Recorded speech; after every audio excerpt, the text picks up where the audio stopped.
Ano bang nahihitabo sa'yo? Bakit ka ba nagdidikay? Parang hindi na tayo mag-amigo nito ah. Nauusap ka na. Dahil ang labo mo. Ang labo mo eh. Ano yung mga sinabi mo sa akin kahapon? Ano yun? Nahihibawaan mo naman na hubog ako noon, di ba? At tayong dalawa pa yung nag-inom. Nag-inom umay tayong dalawa. Ha? At yung inusapay natin is dala lang yung kahubugan. Kaya kung naiistorya yun kasi hubog ako. Para lang yung sales talk. Sales talk?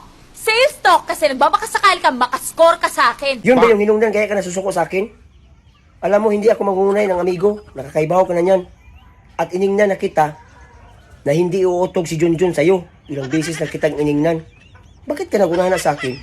Nasisilos ka ba? Hindi ako nagsiselos. Ano bang karapatan kong magselos? Pwede ba, Joe, huwag mong ibalik sa akin kung anong problema.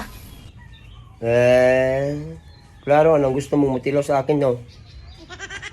Tingnan na kita na hindi to gagahi sa'yo, hindi to uutog.